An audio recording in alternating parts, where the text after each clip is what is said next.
Oui, je pense que les plus grandes menaces pourraient être les infections répétées tout au long de votre vie pour la personne moyenne. Que pensez-vous des implications d'être infecté plusieurs fois par an et aussi des implications de temps de vaccin? Eh bien, en ce moment, puisque personne n'a trouvé comment développer un mécanisme immunoprotecteur pour prévenir l'infection, la réalité est qu'il y aura des infections répétées avec le virus COVID. Mais en regardant les enfants, ils seront infectés 2 ou 3 fois par an et ce sera simplement un état de fait. Pour ceux d'entre nous qui sont plus âgés et qui pourraient avoir de mauvais résultats, j'encourage à faire un diagnostic précoce et à suivre un traitement pour essayer de prévenir l'hospitalisation et la mort. Il ne fait aucun doute que les infections récurrentes auront tendance à orienter le corps humain vers un état pro-inflammatoire.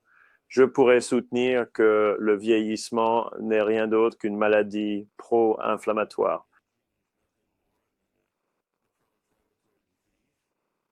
C'est simplement la réalité. Certaines personnes s'opposent à la vaccination répétée comme moi. Et j'aimerais que la FDA fasse un examen critique du profil de sécurité vous savez, des 3 vaccins, mais particulièrement du Moderna et du Pfizer, parce que je pense qu'il y a maintenant un avantage de sécurité pour les vaccins à protéines inactivées. Mais vous avez raison que l'infection récurrente et certaines personnes argumenteront contre moi. Et j'ai, vous savez, des personnes très intelligentes que je respecte qui n'aiment pas l'idée des immunisations récurrentes pour les raisons qui pensent que cela pourrait soit épuiser le système immunitaire ou que cela pourrait amener le système immunitaire à être déclenché vers un état pro-inflammatoire. Ce virus a été très modifié et les gens doivent en être conscients. Je veux dire, c'était un virus de recherche de gain de fonction qui a été conçu vraiment pour plusieurs caractéristiques. Premièrement, il devait être transmis par aérosol et être hautement infectieux parce que les Chinois ne voulaient pas avoir à utiliser des aiguilles injectables pour vacciner leur armée ou leur population. Alors, qu'est-ce que cela signifie? Comment les gens, juste pour être clair avec le public, comment les gens recevraient-ils ce vaccin? Vous pourriez simplement obtenir ce vaccin de nombreuses façons différentes. Mais dans une population, vous pouvez simplement l'obtenir de la manière dont cette pandémie s'est propagée elle-même. Mais Donc, donc c'est comme un autopropagateur, comme si je pouvais l'attraper. Et ensuite, moi, par le fait que je l'ai, je pourrais le transmettre à ma famille avec qui je vis. c'est exact, oui. Ou si vous aviez un soldat qui entre dans la caserne, il pourrait infecter tout le monde dans la caserne et nous sommes tous vaccinés. Donc, cela pourrait être. Maintenant, certaines personnes l'administreraient médicalement par aérosolisation. Certaines personnes le donneraient comme par voie intranasale, n'est-ce pas? Si vous regardez certains des vaccins qui sont en cours de développement. Mais la vérité est que cela pourrait être un vaccin qui pourrait simplement se propager naturellement. D'accord? Est-ce que nous voulons cela? Je veux dire, est-ce que cela... Eh bien, Vous savez, n'est-ce pas un peu comme si, et si vous n'en voulez pas, que se passe-t-il? Et vous êtes au centre commercial? Oui, non, je pourrais dire ce que je ne le ferais pas. Je pense que les Chinois développaient un vecteur de vaccin qu'ils voulaient utiliser pour vacciner l'armée chinoise et le peuple chinois. mhm. D'accord? C'est ce qu'ils faisaient. C'était une recherche intentionnelle. Et l'autre chose qu'ils ont faite, c'est qu'ils ont éliminé l'élément de réponse à l'interféron. Cela signifiait que lorsque vous attrapiez ce virus, vous ne déclenchiez pas l'interféron. Mhm. Et ce que cela signifiait, c'est que vous n'aviez pas de symptômes, n'est-ce pas? Donc, c'était conçu pour infecter comme un vaccin, mais ne pas causer de symptômes. D'accord? Ce qui est quelque chose que vous voudriez. Si vous aviez un vaccin, vous ne voudriez pas que tout le monde tombe malade, n'est-ce pas? Alors, à quel point vous sentez-vous sûr à ce stade? Vous savez, je sais que vous avez pu consulter beaucoup de documents classifiés. À quel point pensez-vous que cela a été bioconçu par rapport à un effet de débordement naturel? Ah, n'ai aucun doute dans mon esprit. Ils sont 100% convaincus que c'était bio-ingénieré. Et vous êtes sûr que c'était par la recherche sur les vaccins? Y a-t-il un...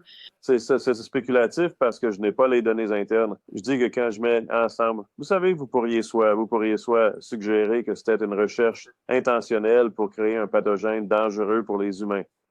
Ouais. Ce que je ne pense pas que c'était. Ou vous pourriez essayer de penser à quel type de recherche intentionnelle ils auraient pu faire ou cela aurait pu être une conséquence. Et c'est là que je dis que cela aurait pu être une recherche sur les vaccins pour créer un vecteur de vaccin qui pourrait être diffusé par aérosol qui ne vous rendrait pas malade. Et la troisième chose qui fait, c'est les éléments de réponse immunodominants, de sorte que lorsque ce virus vous infecte, il ne déclenche pas votre système immunitaire pour provoquer une réponse immunitaire dominante qui éliminerait de manière persistante ce virus et empêcherait ce virus de vous affecter à nouveau. Parce qu'il ne voulait pas cela. Il voulait pouvoir vous infecter encore et encore avec ce vecteur, car un jour, il délivrerait la rougeole, et le lendemain, il pourrait délivrer la polio, et le jour suivant, ce pourrait être l'hépatite. Donc, il voulait un vecteur qu'il pourrait utiliser plusieurs fois chez le même individu. L'individu ne développerait pas une réponse immunitaire durable et dominante qui empêcherait le vecteur de fonctionner. C'est ce qu'ils faisaient, et ils ont été très réussis dans ce domaine. D'ailleurs, Oui. Très réussi. Je veux dire, est-ce l'avenir des vaccins? Vous savez, il y a toujours eu un débat. Vous savez, nous avons toujours eu du mal à vacciner le monde, que ce soit contre la polio, et j'étais dans la commission pour éradiquer la polio dans le monde, un des 8 membres du conseil d'administration, 6 membres du conseil. Et le défi avec l'éradication de la polio est de faire vacciner tout le monde. Pouvez-vous imaginer si la façon dont nous vaccinions tout le monde contre la polio était de les laisser déféquer dans l'eau et la salir, et cela vaccine tout le monde, vous n'avez pas à vous en soucier? Tu sais? Non, je ne peux pas l'imaginer. Vous exploitez simplement le mode de transmission, que ce soit par aérosol ou fécal-oral, et vous l'utilisez comme un mécanisme pour atteindre votre objectif de vacciner le monde. Ce serait une méthode très efficace pour le faire. Ce n'est pas vraiment ce qui est fait, mais ce serait une manière très efficace de le faire. C'est un peu pourquoi le vaccin de Sabin contre la polio était comme il était, où il espérait obtenir une immunité collective grâce aux personnes vaccinées partageant leur virus atténué, vivant avec des personnes non vaccinées pour que ces personnes non vaccinées deviennent vaccinées. Comment gérons-nous les questions éthiques de cela et le consentement éclairé? Et Oh, je pense que ce serait d'énormes problèmes. Oui. Moi, je ne préconise pas cela. Je dis juste que je ne pense pas que c'était un gros problème en Chine ou dans l'armée. Vous savez, si vous êtes dans l'armée, vous n'avez pas vraiment, vous renoncez à votre liberté de choisir. Quand j'étais dans l'armée pendant 23 ans, j'ai renoncé à ma liberté de dire oui ou non au vaccin. Et je pense qu'ils ont mis environ 17 vaccins dans mon bras quand j'étais en formation de base. Vous savez, il y a certaines situations où vous renoncez à cette liberté. Je pense que l'armée chinoise a été très similaire et je ne pense pas qu'ils aient beaucoup de liberté sur ce qui se passe ou ne se passe pas. Mais tu me demandais juste, tu sais, comment je pense que ce virus a été conçu. Je pense qu'il a été intentionnellement conçu dans le cadre d'un programme de biodéfense. quel a été le rôle des États-Unis dans cela? Je pense que c'était substantiel. Et c'est pourquoi, vous savez, quand vous regardez la responsabilité de la Chine, la responsabilité n'est pas dans le travail de laboratoire et la création du virus. Leur responsabilité est de ne pas avoir suivi les règlements sanitaires internationaux après avoir réalisé qu'ils avaient un problème et de ne pas avoir permis à des gens comme moi au CDC de venir les aider dans les 48 heures comme ils étaient obligés de le faire selon le traité.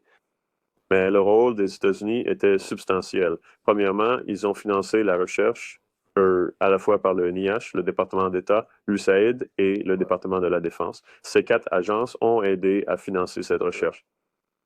Deuxièmement, le cerveau scientifique derrière cette recherche est un homme nommé Ralph Baric à l'Université de Caroline du Nord. Et il était très impliqué dans cette recherche. Je pense qu'il a probablement aidé à créer certaines des lignées virales originales, mais je ne peux pas le prouver. Mais il était très impliqué et Certains ont dit qu'ils craignent que cela ait en fait été développé ici et que la Chine ait été piégée. Est-ce possible? Eh ben, je ne sais pas s'ils ont été piégés, mais je pense qu'il y a une réelle possibilité que le lieu de naissance du virus soit Chapel Hill. Oui. Que s'est-il passé aux Jeux militaires en octobre 2019? Eh bien, en août, septembre, les premiers cas de COVID à Wuhan ont commencé.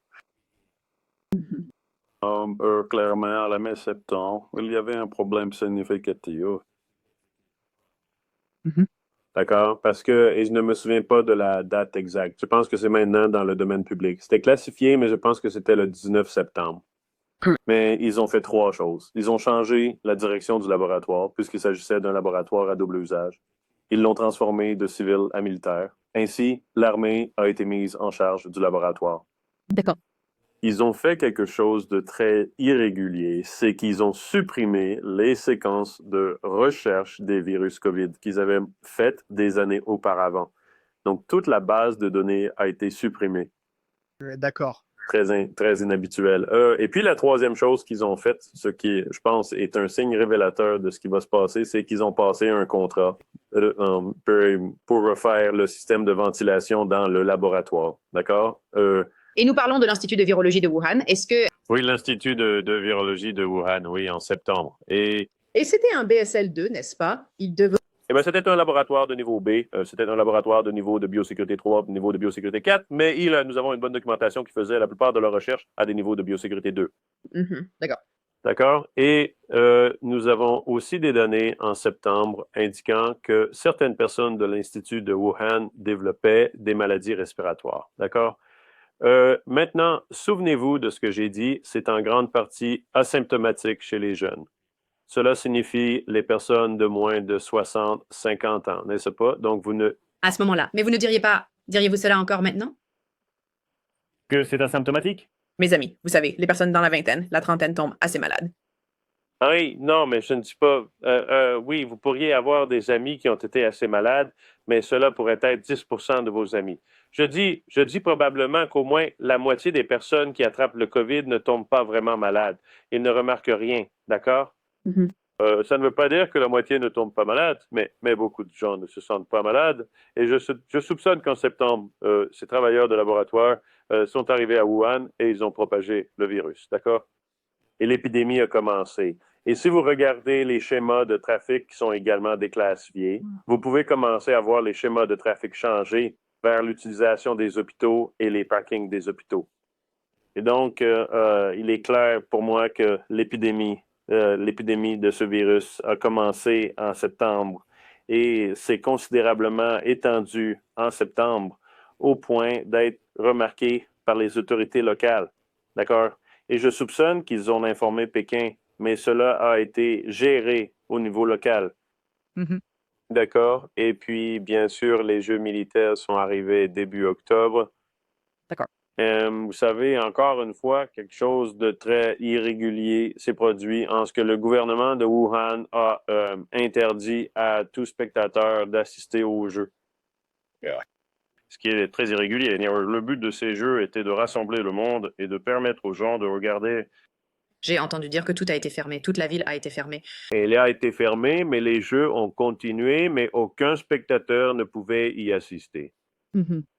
Et puis après les Jeux, si vous regardez les pays qui ont eu le plus gros problème, comme vous l'avez déjà mentionné, je veux dire, pourquoi l'Iran a-t-il eu un gros problème? Eh bien, l'Iran était l'un des plus grands participants aux Jeux. Les États-Unis étaient un grand participant aux Jeux. La France était un grand participant aux Jeux. L'Espagne. D'accord. C'était ma question. Est-ce que c'était le premier super propagateur? A-t-il touché le monde? Oui, je pense que c'était le premier événement super propagateur. Et j'ai essayé, je n'ai pas réussi. Je voulais obtenir que les groupes militaires du monde entier acceptent, avec mon propre militaire, de nous permettre de faire des tests d'anticorps sur toutes les personnes aux Jeux en janvier. Oui. D'accord, pour voir quelle était la prévalence de l'infection déjà dans ces populations. Bien sûr, nous n'avons pas pu le faire, mais... N'est-ce pas que certains de ces, n'ont-ils pas quelques échantillons étaient clarifiés en Espagne et c'était tôt? Ils ont découvert qu'il avait été trouvé en Italie. Ils ont découvert qu'il y avait déjà le virus là-bas en Italie. Oui. Espagne, oui. Mais je parlais des athlètes. Je suis désolée. Je parlais des sports. Oui, je ne connais pas la réponse. Vous avez peut-être de meilleures données que moi, je n'ai pas fait de recherche, mais je suis sûr que les athlètes étaient infectés à ce moment-là. Oui. Et pourquoi pensez-vous que ce récit de marché humide, qui est survenu des mois plus tard, a été promu et promu et promu? Eh bien, et c'est l'une des raisons pour lesquelles la communauté scientifique a perdu de la crédibilité. Juste, et cela, écoutez, je sais que le marché humide était une ruse. D'accord. Quand j'ai parlé à George Gao, mon homologue, le soir du Nouvel An, il m'a dit qu'il avait 27 cas d'une nouvelle pneumonie respiratoire qui n'était pas le SRS et n'était pas la grippe. D'accord? Et ils venaient tous du marché humide. Oui. J'ai dit à George, eh bien, George m'a envoyé les petits éléments de ligne sur les 27 cas. J'ai dit à George, quelle est votre définition de cas? Il a dit, pneumonie non spécifiée, pas la grippe, pas le SRAS, de personnes du marché humide. J'ai dit, eh bien, George, alors par définition, tout le monde vient du marché humide. Pourquoi essayez-vous de faire croire que tout vient du marché humide? Ah, d'accord? Vous savez, je connais le SRAS et je connais le MERS, mais vous faites une grosse erreur ici, comme nous l'avons fait au début de l'épidémie de sida, où nous avons dit que, vous savez, le VIH survenait chez les homosexuels et les toxicomanes, et c'est le seul endroit où les gens ont regardé. J'ai fait ma carrière en observant des gens ordinaires et j'ai diagnostiqué des maris et des femmes, et j'ai montré que c'était juste une maladie sexuellement transmissible. Ça n'avait rien à voir avec être homosexuel ou toxicomane, ça avait à voir avec le fait d'avoir des relations sexuelles avec quelqu'un qui était infecté. D'accord? J'ai dit, George Tessing, tu dois sortir du marché humide et regarder les personnes qui ont une pneumonie non spécifiée qui n'a rien à voir avec le marché humide. Et il l'a fait, et 2 ou 3 jours plus tard, il m'a appelé et il était un peu ému et il a dit, Bob, nous avons des centaines et des centaines de cas. Et cela n'a rien à voir avec le marché humide. Et c'est le directeur du CDC de Chine avec la première semaine de janvier. La raison pour laquelle Fauci et la communauté scientifique, d'accord, ont avancé l'argument qu'il provenait d'un débordement et ils soutiendraient que c'est ce qui se passe toujours. Eh bien, c'est ce qui se passait toujours avant que nous fassions des recherches sur le gain de fonction, parce qu'il n'y avait pas d'autre moyen pour un pathogène zoonotique de passer aux humains. Il devait passer de la nature à l'homme. Mais une fois que nous avons commencé à créer ces pathogènes, il y a maintenant un autre chemin, celui du laboratoire.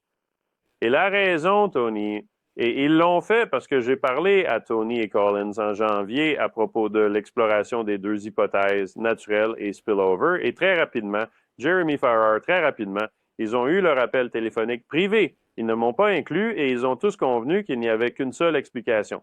Cela devait être la nature. Ils ont fait l'annonce de mariage du Lancet, comme je l'appelle. Ils ont écrit l'article sur l'origine profitable, qui est vraiment, à mon avis, une sorte d'article frauduleux. Devrait-il être retiré? Absolument, absolument. Oui. Pérenne, je veux dire, Ce document était fou. L'épidémie a commencé, vous savez, 4 ou 5 mois avant leur article. Leur article n'est pas du tout fondé sur la vérité, d'accord? Mais ils l'ont fait pour une raison. Ils sont tous très conflictuels et ils voulaient protéger la recherche sur le gain de fonction. Parce que c'était la recherche sur le gain de fonction qui a causé cette pandémie. Ou d'une autre manière, c'est la science qui a causé cette pandémie, pas la nature. Et des gens comme moi veulent voir la recherche sur le gain de fonction fortement réglementée. Oui. Si ce n'est pas si ce n'est pas un moratoire. Et cela ne devrait pas aller de l'avant tant qu'il n'y a pas un débat plus large dans la société. En avons-nous besoin? Et je ne suis pas convaincu que nous en ayons besoin. Mais si la société croit que nous en avons besoin, alors comment le faire de manière sûre, responsable et efficace? Ce qui signifie que nous devons vraiment avoir un énorme focus avec de multiples contrôles et équilibres sur le confinement biologique. Est-ce que quelque chose de bon résulte de la recherche sur le gain de fonction? Je ne le vois pas. Pas de thérapeutique, pas de vaccin. Eh bien, au moins, pas aujourd'hui. Oui, je pense que nous avons un tel pouvoir scientifique maintenant. Autrefois, vous pouviez me gagner du temps pour développer un vaccin ou des contre-mesures. Oui. Vous savez, plutôt que d'attendre 2 ans, je pourrais prendre de l'avance pour que cela ne prenne que 6 mois. Mais maintenant, avec la science et la technologie que nous avons, je peux créer ces contre-mesures vraiment en 2 à 6 semaines. Je n'ai pas besoin de recherche de gain de fonction. C'est vraiment un risque. Maintenant, si nous allons le faire, alors nous devons déterminer où nous allons le faire. Quels sont les 1 ou 2 ou 3 ou 4 endroits dans le monde où nous allons le faire? Quelles sont les redondances dans le confinement biologique que nous allons avoir? Je rappelle aux gens que lorsque j'étais directeur du CDC, j'ai fermé Fort Detrick parce que le CDC inspecte nos laboratoires de confinement un maximum à travers le pays et nous avons vu des défauts dans leur procédure de confinement biologique. C'était en 2019, correct? Oui, et nous leur avons donné le temps pour les corriger. Vous savez, Quel était le problème? je ne vais pas entrer dans les détails précis, mais c'était une substantielle. Des choses que vous ne... Donc, dans ce cas, quelque chose d'aussi simple que du matériel contaminant libéré dans l'environnement de manière régulière. Oui. Comme descendre dans le drain. Ce sont d'énormes préoccupations. Et je pense que le public n'a absolument aucune idée. De toute façon, je les ai fermés. Ce n'était pas facile car beaucoup de ces gars étaient mes amis. J'ai été dans l'armée pendant 23 ans et nous les avons fermés pendant environ 6 mois jusqu'à ce qu'ils corrigent tout.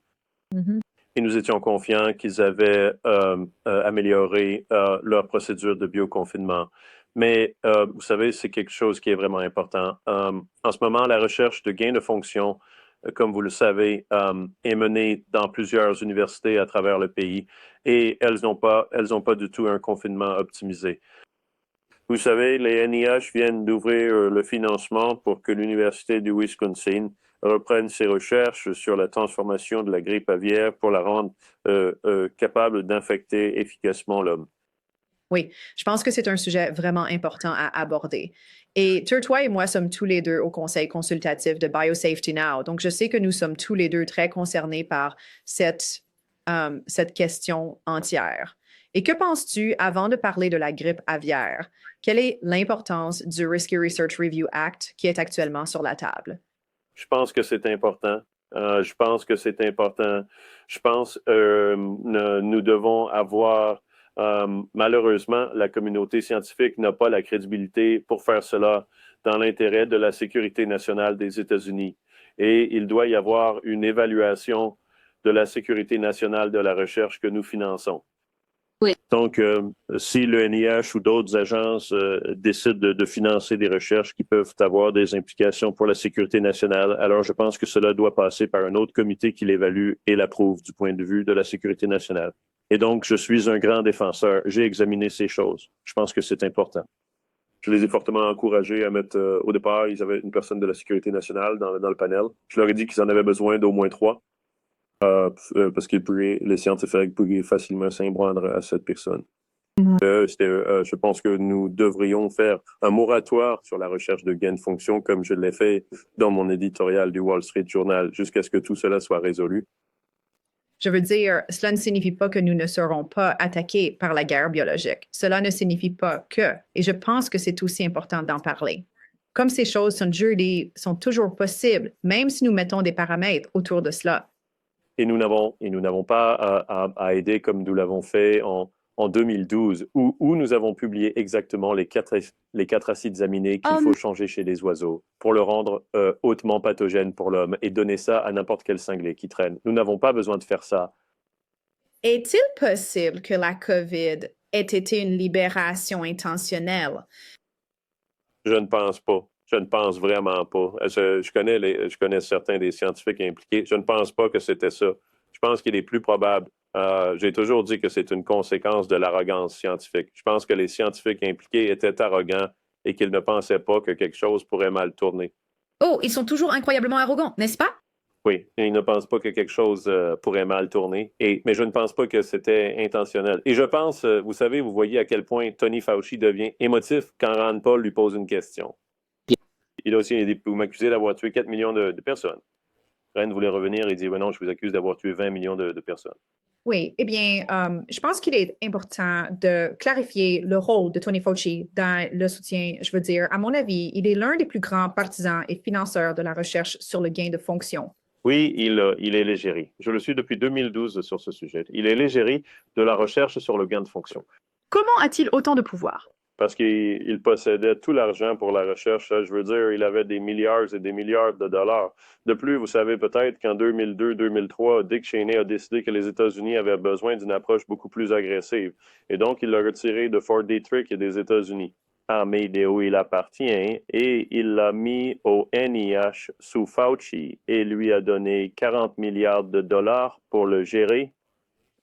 Fauci a dirigé le programme de biodéfense de notre nation, en plus de diriger le NIH, NIAD, le programme de recherche médicale, vous savez. C'est quelque chose que le public ne sait pas. Et il est un expert en guerre biologique. Il est un expert dans l'aérosolisation des agents pathogènes et... Il dirige le programme depuis 2002-2003. Oui, c'est absolument incroyable. Donc, vous avez exprimé de graves préoccupations au sujet du H5N1, de la pandémie de grippe aviaire, à l'horizon. Et tout d'abord, pourquoi pensez-vous que cela va arriver? Si nous avons déjà eu, vous savez, la grande pandémie, vous savez, le COVID n'était-il pas la grande pandémie? Alors pourquoi sommes-nous soumis à 2 d'affilée? Oui. Et comment pensez-vous que cela va émerger? Oh, la COVID est une pandémie mineure. Vous savez, je dis toujours que c'était la moindre pandémie. Vous savez, en Europe, nous avons eu la grande vérole et la variole, d'accord? La grande vérole, les gens ne réalisent pas. C'était la syphilis et c'était quelque chose de dangereux. Cela a tué beaucoup de gens. Et puis, nous avons eu la variole, ce qui est... le fait est que la COVID était une pandémie mineure. Elle a fait beaucoup de dégâts. Vous savez, elle a tué plus de 20 millions de personnes. Elle a probablement causé 25 trillions de dollars de coûts. Mais ça, vous savez, ce n'était vraiment pas un pathogène dangereux dans la mesure où la plupart des individus de l'espèce humaine n'étaient pas susceptibles d'avoir de mauvaises conséquences. Oui. D'accord?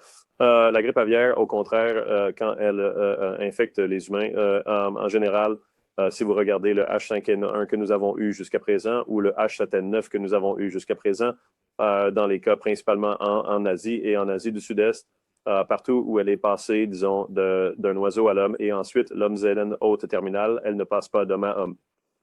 Mais quand vous regardez ces cas humains, il y a eu environ 40% de mortalité. Nous n'avons pas encore vu cela dans les premiers cas aux États-Unis, mais c'est encore tôt. Nous avons moins de 19 cas aux États-Unis et... Eh bien, nous devions clarifier parce qu'il y a des rumeurs selon lesquelles c'est déjà de l'humain à l'humain. Ce n'est pas le cas. Donc, jamais vu de transmission d'humain à humain. Il y a un article des gens du Missouri qui sont dans le Missouri ou le Mississippi où ils sont sous enquête par le CDC pour des cas potentiels de transmission d'humain à humain où ils pensaient d'avoir des cas chez des individus qui n'avaient pas été exposés aux oiseaux ou aux vaches laitières. Je pense que c'était des oiseaux. Mais je n'ai vu aucune preuve qu'ils confirment cela, d'accord? Donc, je n'ai aucune preuve de transmission d'humain à humain. Mais ce que j'ai, c'est des preuves d'une pandémie chez les poulets et les dindes qui a vraiment commencé à prendre de l'ampleur en 2019. Donc, si nous regardions ici maintenant, 6 ans, 5 ans plus tard, nous voyons un excès de 100 millions de poulets et de dindes infectés en ce moment aux États-Unis. Pourquoi y a-t-il eu si peu d'efforts pour le contenir? Parce que la seule façon de le contenir est de tuer tous les animaux maintenant avec leur stratégie. D'accord? Et vous savez, même, vous regardez un peu quand ça a touché les vaches laitières, les éleveurs de bétail ne voulaient même pas le diagnostiquer. D'accord. D'accord? Donc, la seule fois où ils commencent vraiment à le voir, comme disons au Minnesota et tout, quand ils l'ont dans leur troupeau, c'est que les oiseaux meurent simplement. Et le vrai coup est alors comment se débarrasser de tous les oiseaux contaminés, n'est-ce pas? D'ailleurs, Il devrait y avoir plus d'intérêt pour cela. Et je travaille avec une autre entreprise sur ce que j'appelle un traitement pour le H5N1 pour les animaux, n'est-ce pas? Parce que je pense qu'il pourrait y avoir un avantage agricole où nous pourrions apprendre à les traiter plutôt que de tous les tuer. Traiter et isoler. Et puis, vous savez, et plutôt que de tuer tout le troupeau, surtout maintenant, nous arrivons et nous en parlerons plus. Vous savez, nous l'avons chez les vaches laitières, ce qui m'inquiète vraiment, car les vaches laitières aiment traîner avec les cochons. Et si la grippe atteignait les cochons, c'est un problème, car c'est là que se produit la plupart du réarrangement de la grippe pour l'infection humaine. Et bien sûr, vous avez vu qu'il y a 2 semaines, nous avons eu les premiers cas de grippe aviaire chez les cochons. Alors, Je l'ai fait, mais je ne pense pas non plus que ce que vous dites, c'est que cela évoluera naturellement pour passer aux humains. Eh bien, c'est l'espèce. Donc, en ce moment, ce qui s'est passé depuis que nous sommes entrés dans les poulets, les oiseaux et les canards, depuis 2019, nous sommes maintenant dans 28 espèces de mammifères aux États-Unis. Donc, au cours des 6 dernières années, il a pénétré dans les ours, les lynx, les souris et les dauphins et les phoques. Et puis, plus récemment, les vaches laitières à Hawaii Pico. Donc, nous sommes dans 28 mammifères en Amérique. D'accord? Maintenant, parmi ces mammifères, ça ne passe pas de mammifère à mammifère. Il y avait des soupçons chez les vaches laitières, mais c'est vraiment à cause du dispositif de traite. Il semble que c'est ainsi qu'elles s'infectent mutuellement en contaminant les dispositifs de traite. Il y a des preuves en Amérique du Sud qui pourraient être passées de phoque à phoque, car ils ont décimé beaucoup de phoques. Mais ce n'est pas vraiment clair. En général, il semble que ce virus n'est pas appris à passer de mammifère à mamme. Il est capable d'infecter une variété de mammifères. Et comme vous le savez, nous avons maintenant 9 cas aux États-Unis chez les humains ou quelque chose comme ça. Mais il n'est pas vraiment capable de se transmettre d'humain à humain. Maintenant, nous savons ce qu'il doit faire pour se transmettre d'humain à humain. Il doit changer en 4 acides aminés et nous savons exactement où ils doivent être. Mais je suis d'accord avec vous. 4 acides aminés à des positions très spécifiques constituent une énorme barrière entre les espèces. Il y a des prendre des décennies, des siècles pour que cela se produise. Cependant, dans le laboratoire où vous payez maintenant des gens, l'Université du Wisconsin, pour aller de l'avant et faire cela intentionnellement, je pense qu'il est très probable que nous aurons une grippe aviaire créée en laboratoire qui infecte les humains, et je pense qu'il est peu probable d'avoir un confinement maximal. Elle s'échappera et infectera l'espèce humaine. Et une fois qu'elle est sortie, elle est sortie. Et qu'est-ce que vous voulez dire par là en termes de, comme avec le COVID, ça ne va jamais disparaître? Ou vous voulez dire, on ne peut pas remettre le dentifrice dans le tube. Une fois que c'est de humain à humain, ça va se propager rapidement et nous allons voir. Vous verrez des dizaines de millions, voire des centaines de millions de personnes infectées dans le monde entier en l'espace d'1 an. Pensez-vous que c'est imminent? Je pense qu'en raison de l'arrogance dans la science en ce moment et du manque de la communauté scientifique à être honnête et à dire, vous savez, nous avons fait une erreur ici. Je pense que c'est malheureusement probable. Voyez-vous cela potentiellement dans les 24 prochains mois? Eh bien, je pense que c'est pourquoi nous devons être vigilants quant à l'imposition d'un moratoire sur la recherche de gains de fonction. Je pense que c'est pourquoi nous devons être vigilants quant à l'augmentation de notre confinement biologique. Pouvons-nous l'arrêter? Est-il trop tard?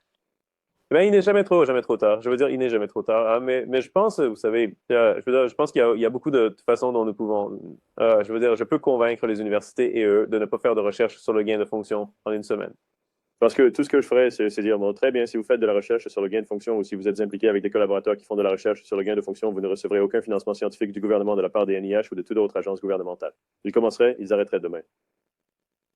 Donc, c'est d'une importance capitale de mettre des paramètres autour de cela maintenant. Eh bien, je pense que nous devons le réglementer et je pense que nous devons être fermes. Et vous savez, quand les gens me disent, ah, vous savez, nous ne pouvons pas mettre de limite à la recherche de gains de fonction, c'est le monde entier. Et pourtant, ils pensent que nous pouvons agir sur le changement climatique dans le monde entier. Je pense que c'est assez simple. Si vous êtes impliqué dans la recherche de gains de fonction, vous ne recevrez aucun financement des États-Unis pour la recherche biomédicale, point final. Et si vous travaillez avec une université ou une entreprise impliquée, vous ne recevrez aucun financement des États-Unis, point final. C'est toujours votre choix libre. Vous voulez le faire, très bien, mais vous n'êtes pas. Les États-Unis ne vont pas financer un aspect de votre recherche pour la Caroline du Nord. Vous savez, je dirais juste mettre, vous savez, le financement de la recherche de la Caroline du Nord par le NIH, s'ils ne veulent pas coopérer pleinement pour comprendre ce qui s'est vraiment passé avec le COVID, je mettrai simplement leur financement en attente. Vous avez dit auparavant que vous avez un peu rapidement dit plus tôt dans notre entretien aujourd'hui qu'un vaccin ne sera pas la solution pour le H5N1, pour une pandémie de grippe aviaire. C'est exact. Quelle serait la réponse? Consommation de développement de médicaments antiviraux. Ils ont des antiviraux qui fonctionnent et espérons-le qui fonctionnent. Je veux dire, j'en ai un sur lequel je travaille en ce moment avec l'entreprise que j'ai mentionnée. Nous en avons un qui est très actif contre le H5N1. Et la belle chose à propos de cela, c'est une pilule une fois et elle durera au moins 2 semaines. Donc, vous pouvez commencer à ça. Physiquement? C'est exact. Donc, si vous pouvez commencer à penser que vous pourriez dire aux gens, OK, prenez une pilule 2 fois par mois et utilisez-la chimioprophylactiquement. Je pense que c'est la réponse. Développement de médicaments antiviraux avec une efficacité thérapeutique et chimioprophylactique, c'est comme ça que nous allons y faire face. Regardez vous savez, nous avons des vaccins contre la grippe depuis longtemps, d'accord? Et quand vous regardez les vaccins contre la grippe dans une bonne année, ils sont efficaces à 50%. Mais la vérité, c'est qu'ils ne fonctionnent pas très bien. Comme lorsque j'étais directeur du CDC, ma première année, le vaccin était efficace à environ 25%.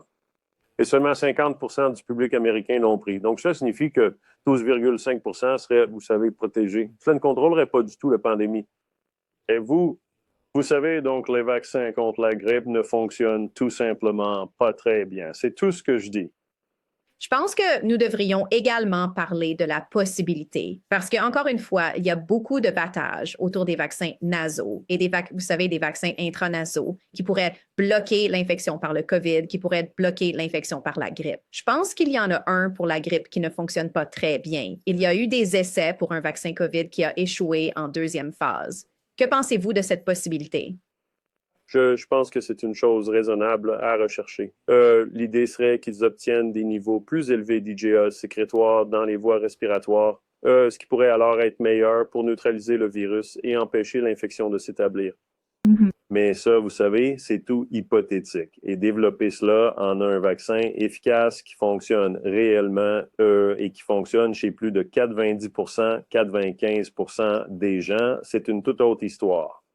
En général, notre capacité à immunoprophylaxer contre la grippe n'est pas très bonne. D'accord, c'est comme je l'ai dit, c'est au mieux. C'est un Paleoface.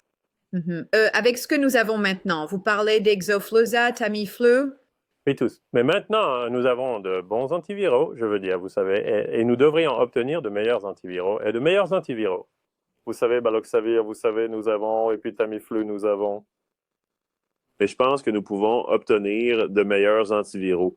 Vous savez, le problème avec Tamiflu et Baloxavir en ce moment est que le virus de la grippe sait comment les contourner et développer une résistance à ces 2 médicaments. Donc, vous savez, en revenant à ce que vous avez dit auparavant sur le fait d'avoir une opération Warp Speed pour le développement de médicaments antiviraux, je pense que c'est vraiment là que se trouve l'avenir. Aurons-nous un jour une période où le COVID ne sera plus une menace? Et aurons-nous un jour une prophylaxie pour la COVID? Je ne connais pas la réponse à cela. Je doute que nous ayons un jour une période où la COVID ne sera pas un pathogène humain significatif pouvant causer la mort. D'accord? Je pense que nous avons cela jusqu'à la fin des temps. Que ce soit ou non, la science s'approfondit et peut comprendre quels sont les mécanismes immunorégulateurs que nous devons utiliser pour cibler, pour empêcher le COVID de pouvoir établir une infection. Ouais. Je pense que c'est une question scientifique qui devrait pouvoir être résolue, mais jusqu'à présent, ce n'est pas le cas. Vous savez, je veux dire, j'essaie de rappeler aux gens que, vous savez, nous allons perdre 50 à 80 000 personnes cette année à cause du COVID. C'est beaucoup de monde. Est-ce que vous prenez des précautions à ce stade contre cela? Non, je veux dire, vraiment, je ne m'y attarde pas. La plus grande précaution que je prends est de m'assurer d'avoir des tests COVID rapides à la maison, ainsi que du Paxlovid au cas où je serais infecté. Avez-vous déjà eu la COVID et comment cela s'est-il passé? Oui, j'ai eu le COVID 2 fois. Ma femme l'a eu 3 fois. Les miens étaient, vous savez, un sous-ensemble, fatigue critique, et je ne me sentais vraiment pas bien pendant quelques jours. Ma femme était assez malade la première fois. Nous étions en Afrique et nous avons pu lui donner du Paxlovid, ce qui l'a vraiment aidé. Je pensais qu'elle devrait aller à l'hôpital, mais elle s'est rétablie. Et puis les deux autres fois, encore une fois, juste vraiment fatiguée et juste se sentir, vous savez, un peu mal pendant quelques jours. Avez-vous des pensées sur la metformine et d'autres, vous savez, l'ivermectine, des choses qui ont été discréditées, mais qui ont peut-être en fait une certaine utilité? Je ne prescris pas non plus à mes patients COVID. Mais je suis très opposé aux personnes qui essayent d'empêcher les médecins d'utiliser des médicaments hors indication pour leurs patients sans le consentement de ces derniers. Donc, vous savez, quand l'hydroxychloroquine était vanté, j'étais directeur du CDC. J'ai fait publier tout ce que nous savions sur l'hydroxychloroquine lorsqu'elle était utilisée chez les gens dans le MMWR. Et les gens du CDC étaient vraiment en colère contre moi. Et ils se sont dit, vous ne pouvez pas faire ça. Et j'ai répondu, eh bien, je ne le préconise pas. Quelle était leur préoccupation? Ils pensaient, en l'incluant, de préconiser d'une certaine manière son utilisation. Mais il y avait une étude in vitro, n'est-ce pas, à propos de... Des études et moi, et je voulais que les gens sachent ce que nous savions. Si vous choisissez de l'utiliser, je voulais que vous sachiez ce que nous savons sur la façon de l'utiliser ou qui l'a utilisé, quelle chose. Je pense que les médecins méritent de savoir tout ce que nous savions à ce sujet, et c'était mon attitude. Je ne l'ai pas fait pour la pub. Mais si, quel aurait été le mal? Je ne comprends pas. Nous savons que c'est un vieux médicament, sûr. Oui, parce qu'ils étaient simplement contre. Je veux dire, c'est tout. Les gens étaient juste, leurs esprits étaient fermés pour la même raison qu'ils étaient fermés contre l'ivermectine. Si la communauté scientifique de référence ne disait pas c'est ce que vous devriez faire, alors vous ne pouvez pas le faire. Est-ce que cela signifie, parce que c'est bon marché et générique et il y avait un... Je ne sais pas, je sais juste que c'était inapproprié pour eux d'essayer de contrôler cela. Ils ont même retiré la licence de certains médecins qui l'ont utilisé. Oui. Je veux dire, en ce moment, ma clinique pour le COVID long, dont je m'occupe beaucoup, tous mes patients que je traite pour le COVID long, beaucoup d'entre eux, je ne les traite pas, je les suis simplement. Mais tous ceux que je traite suivent des protocoles hors MM, n'est-ce pas? Oui, bien sûr. Et donc, je ne pense pas qu'il devrait y avoir la lourdeur que Fauci et la FDA ont montré en essayant d'empêcher les médecins d'utiliser hors AMM, que ce soit l'ivermectine ou l'hydroxychloroquine ou la metformine. Je pense qu'il faut laisser les médecins et les patients prendre ces décisions. Et vous savez, si nous avons des informations, comme je l'ai fait avec le MMPVR, nous devrions diffuser ces informations pour que les gens puissent savoir ce que nous savons. Absolument. Courir, je trouve fascinant que vous dirigiez une clinique pour le COVID long et que vous ayez vraiment une place au premier rang pour voir ce que cette maladie peut être. Cela a-t-il influencé votre vision d'autres maladies chroniques complexes? J'ai eu un cas très sévère de Lyme. J'ai eu une insuffisance cardiaque. J'ai de la chance d'être en vie, mais il a fallu 12 médecins pour me diagnostiquer et me traiter avec des antibiotiques à long terme que j'ai pris pendant une période vraiment courte, environ 8 mois, et je suis allée mieux. Vous savez, la maladie de Lyme chronique est un énorme et aussi controversé fiasco politique et médical qui a beaucoup de similitudes avec le COVID. Voyez-vous ces choses différemment maintenant? Ou comment perceviez-vous des personnes comme moi avec des maladies chroniques complexes?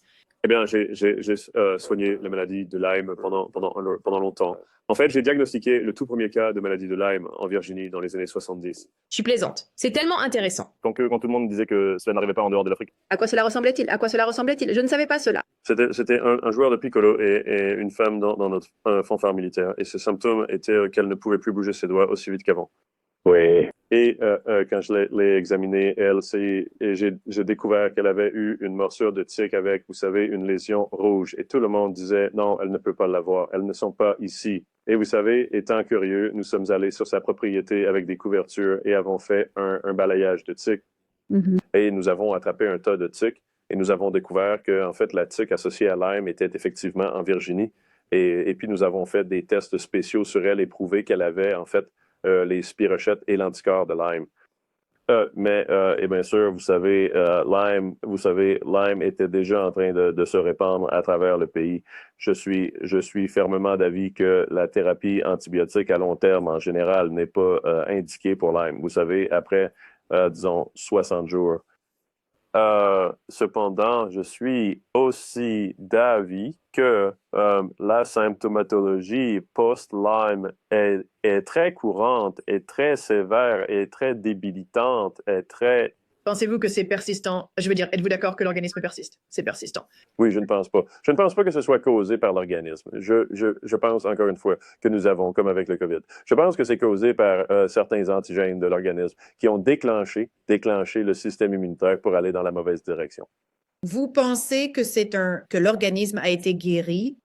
Je pense que je ne dirais pas ça. Ce n'est pas en train de se répliquer dans le corps. Oui, je ne suis pas quand vous avez les gars spécialisés en Lyme et le Maryland est très impliqué. Laissez-moi vous dire, nous avons de grands groupes ici. Quand j'étais chef de l'ID au Maryland et vous savez, au moins ouvert d'esprit et je suis allé à toutes leurs réunions et j'ai appris tout ce qu'ils avaient.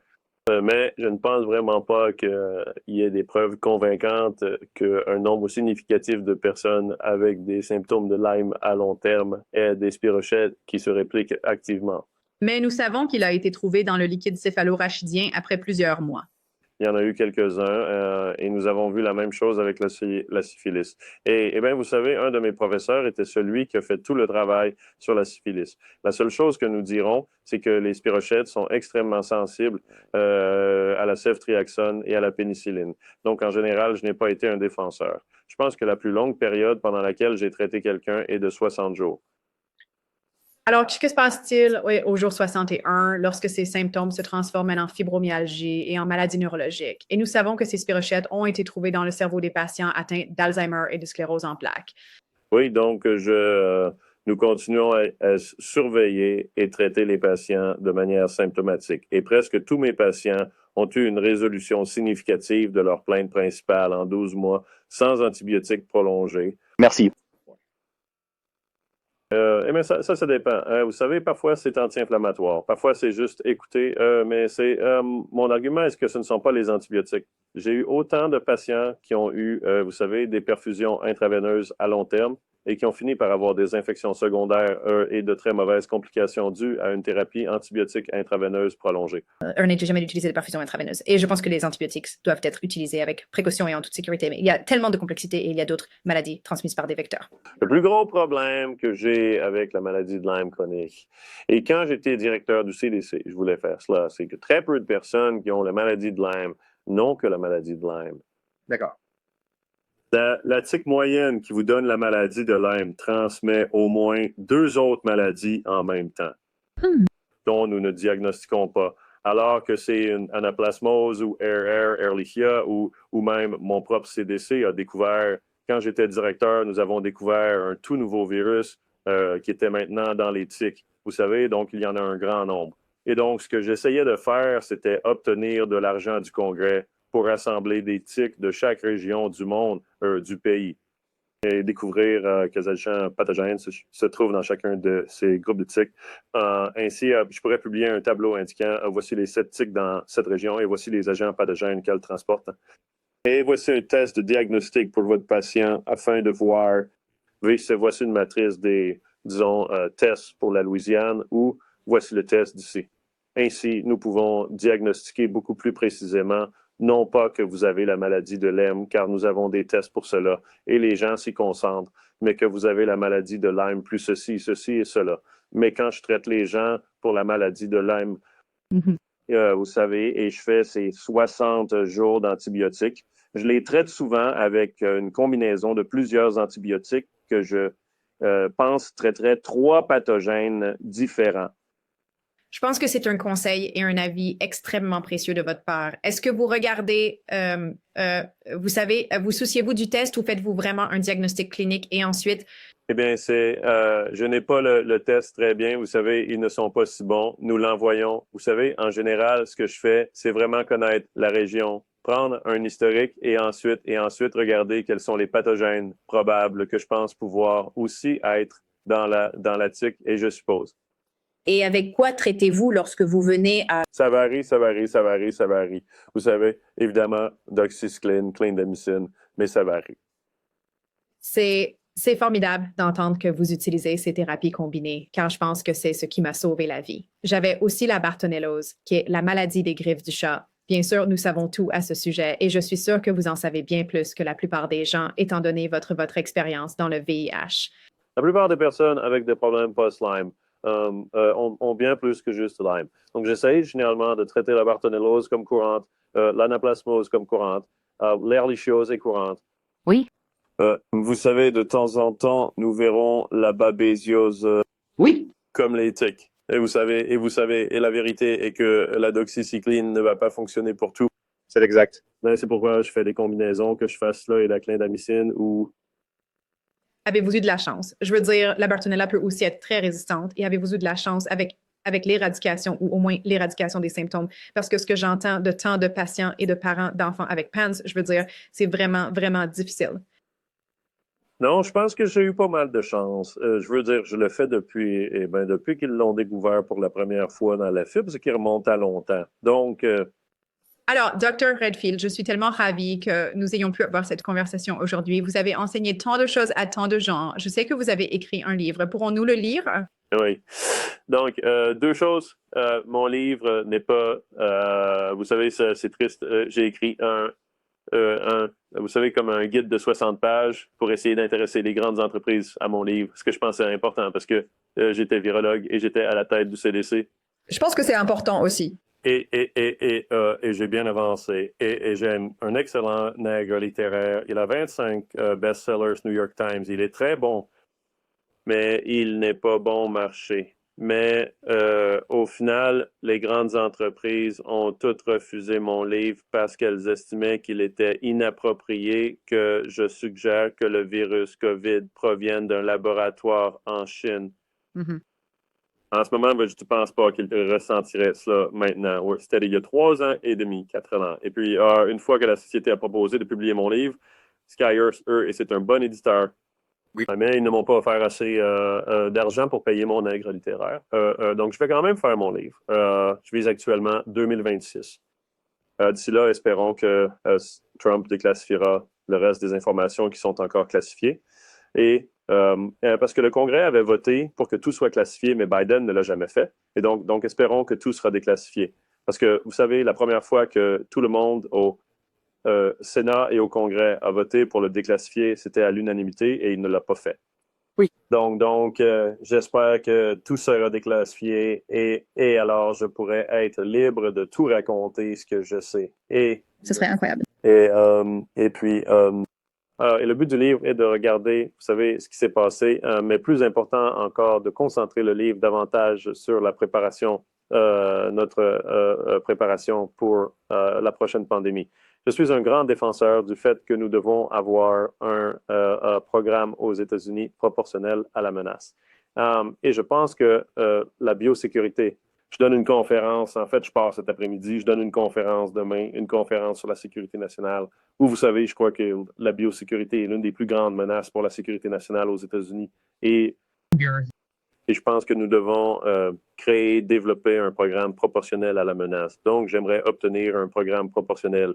Nous avons le département de la défense et les entrepreneurs de la défense pour la menace traditionnelle. Nous devons avoir un autre programme avec des entrepreneurs en biosécurité pour la menace de biosécurité. Et c'est un énorme problème de sécurité nationale et de sécurité mondiale. Et je pense qu'il était important de vous entendre clarifier cela, car des articles paraissent dans la presse grand public sur la prochaine pandémie.